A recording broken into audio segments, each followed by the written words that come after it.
Hi, Sat Sri Akal, Namaste, Adab, and welcome to yet another episode of the Mindfulness with Yogini podcast. I'm your host, Aarti Kukreja, and today we're going to explore something that's incredibly close to my heart, building mindful friendships.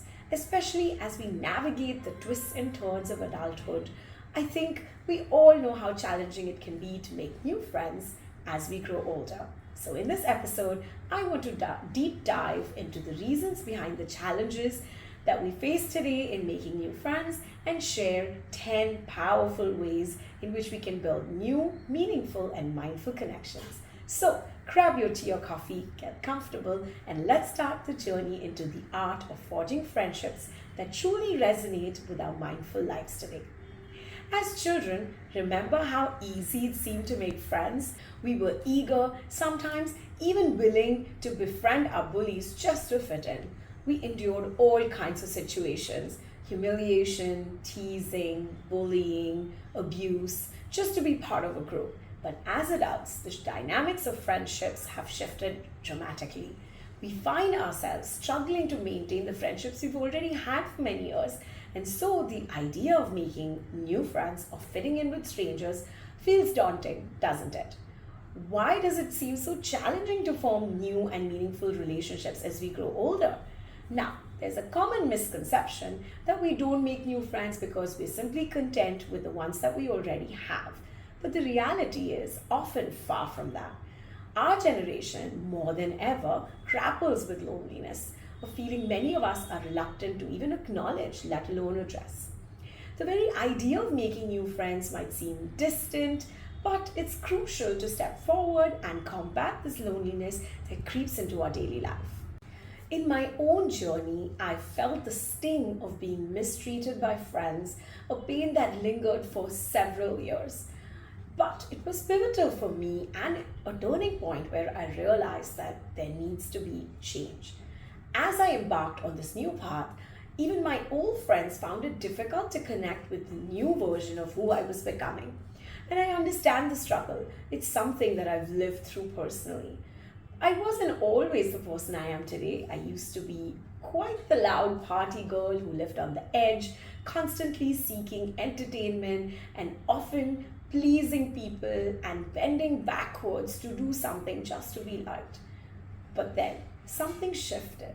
I found a new rhythm in life, one that was more aligned to who I really was becoming and wanted to be.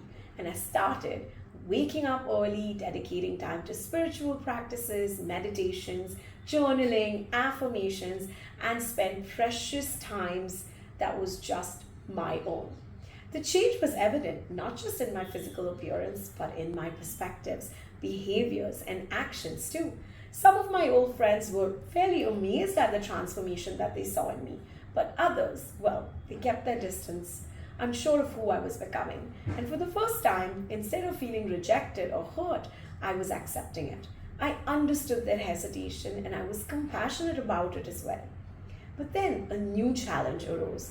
I was thoroughly enjoying my new life, this monk-like existence where I'd made plenty of time and space for myself.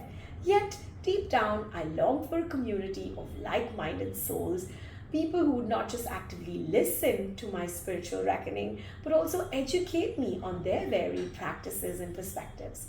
I wanted to be surrounded with people who would love me and accept me for who I was, just the way I would do for them.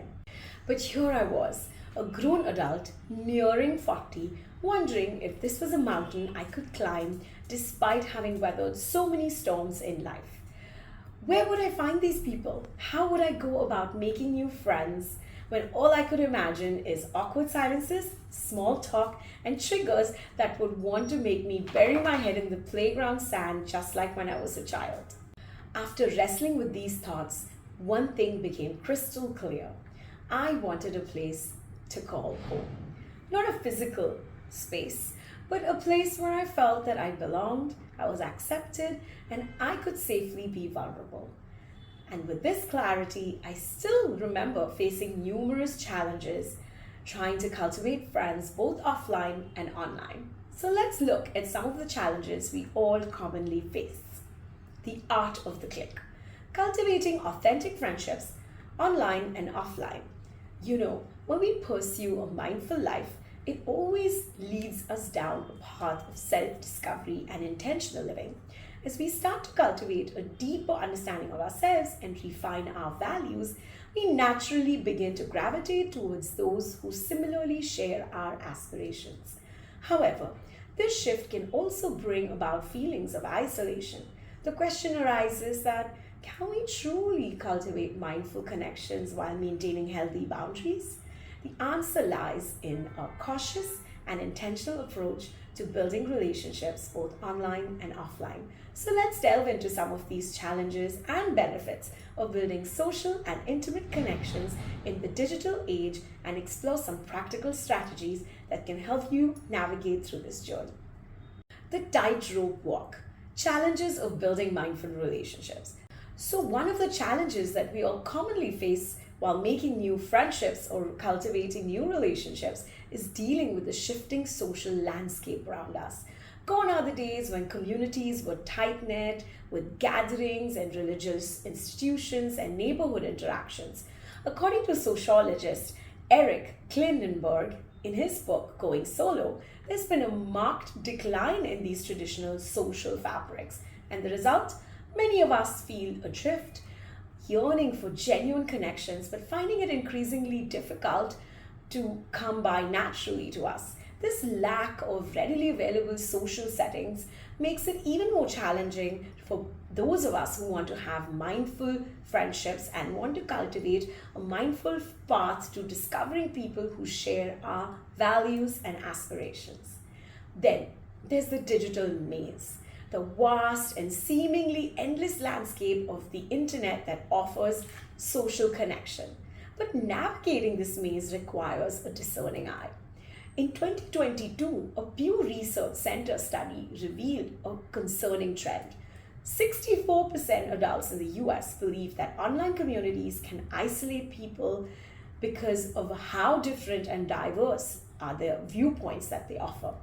This echo chamber effect can hinder genuine growth and understanding. The internet, with all its misinformation and negativity, can make it difficult to find safe spaces and communication that is honest.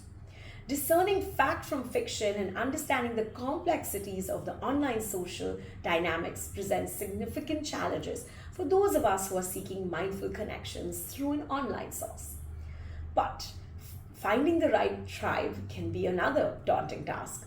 According to Brené Brown, who has done extensive work on vulnerability and connection, she emphasizes that the importance is of belonging. However, online communities can be selective and make it very hard to find the right fit. Unlike the organic connections formed in traditional social settings, online groups often have established norms and cultures, and newcomers find it very challenging to integrate with these already established groups. The sheer number of online communities can make it overwhelming, making it difficult to even identify, let alone join, the ones that align with your values and aspirations. But let's not forget, there's the time commitment that it requires and the trust that it requires to build these rapports in online space, which can be significantly challenging, especially to those of us who have busy schedules. Balancing boundaries and growth is another crucial aspect to consider. Setting boundaries is essential, for they are important for healthy relationships as they protect our time, our energy, and our emotional well-being. But over-rigid boundaries can hinder growth and learning from diverse perspectives. The key here is to make a striking balance between protecting our well-being and embracing opportunities for mindful expansion. Being overly cautious about any connection can lead to isolation and become a missed opportunity to learn and grow from others, even those who may not share your exact perspective. Blossoming together, the benefits of mindful connection. Now, let's talk about the flip side, which is the benefits of building mindful connections.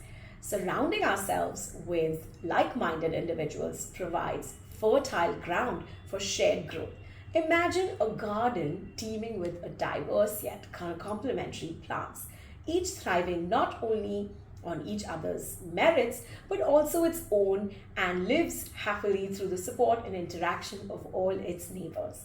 Similarly, With mindful connections, we can build supportive environment for our personal growth. You can exchange experiences, experiment with new practices, and broaden your understanding of conscious living. Research backs this up too. A 2016 study in the University of California, San Diego suggests that social connections can enhance our emotional well being. The study found that individuals with strong social networks reported lower stress and anxiety levels. So, when you share your journey with others who understand your aspirations and share those, you gain valuable feedback, encouragement, and a sense of belonging, all of which is crucial for the sustained progress of a path in mindfulness. Another benefit of mindful connections is accountability and encouragement. We all have our days when our motivation wanes and procrastination seems like the easier out. But online communities can offer valuable support during these challenging times. In fact, studies have shown that social accountability can significantly impact goal achievement. A study published in the Personality and Social Psychology Bulletin found that participants who committed to their goals publicly were more likely to achieve them than those who kept their goals private. Knowing that others are counting on you can be a powerful motivator. Building online communities that have built-in accountability features like check-in groups, progress trackers, and the encouragement offered by fellow members can be the push that you need to stay on track.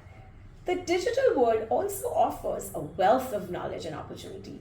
Gone are the days when knowledge was confined to dusty libraries and esoteric texts. Today, just a few clicks away is an access to a vast library and resources on mindfulness, meditation, and personal growth for conscious living. Online communities, in fact, almost always host discussions, share resources, and organize events that feature renowned teachers and speakers. This constant stream of knowledge and inspiration and interaction with each other can fuel your mindful journey and have the access that you need to your own personal mindful friendships that you desire. Just imagine having access to a virtual library filled with the wisdom of leading mindfulness teachers and practitioners. These online communities can connect you with all of these resources, allowing you to learn from diverse perspectives and deepen your understanding of mindful practices. Here are 10 new ways to build friendships and align with your mindful journey. Embrace vulnerability. The first step to forming meaningful connections is to allow yourself to be vulnerable. Share your true self with others, and you'll find that people will open up to you in return. Number 2, be present. When engaging with others, practice active listening. Be fully present in the moment without distractions and show a genuine interest in what the other person is saying. Number 3, seek out like-minded communities. Look for communities both online and offline that share your values and interests. Whether it's meditation group or a book club or a wellness forum, these spaces are a fertile ground for forging new friendships. Number 4, engage in mindful conversations. Move beyond small talk and engage in deeper conversations that explore topics extensively. Ask open-ended questions and encourage each other to share their thoughts and experiences. Number 5, practice gratitude. Express appreciation for the connections you already have and the new ones you are forming or will. A simple thank you can go a long way in nurturing a new friendship too. Number 6, attend workshops and participate in retreats. Participating in events that align with your interests and values provide opportunities to meet others who share your passions. Number 4, volunteer. Giving back to your community is a powerful way to connect with others who think just like you. Look for volunteering opportunities, maybe around your house over the weekend, that resonate with your mindful journey. Number 8, be patient. Building meaningful friendships take time. Don't rush the process. Allow the relationships to develop organically and naturally. Number 9, set boundaries. While it's important to be open to new connections, it's equally important to set boundaries. Protect your energy and ensure that your relationships are balanced and healthy. And lastly, number 10, celebrate the journey. Make your process of meeting new people, forming new friendships, something to celebrate about, rather than something to constantly fear or ponder over. So, in conclusion, Building new friendships can be extremely challenging, especially as adults. But it's a journey worth embarking on if you want to live a mindful and intentional life. So, by being mindful, intentional, and open to new experiences, you can definitely cultivate new relationships that are not just fulfilling but also aligned with your values and conscious living aspirations. Remember, the connections you make are a source of growth, inspiration, and joy. So take the first step, reach out, and watch how your community around you blossoms. Thank you for joining me on this episode of Mindfulness with Yogini podcast. If you found today's discussion helpful, please do share it with someone who might benefit from it too. And as always, I'd love to hear from you, so feel free to share your thoughts, experiences, and or questions about today's topic. Until next time, stay mindful, stay connected, and keep nurturing those beautiful friendships. So I'm your host, Aarti Kukreja, signing off from the podcast. Sat Sri Akal, Namaste, and Adab. Bye.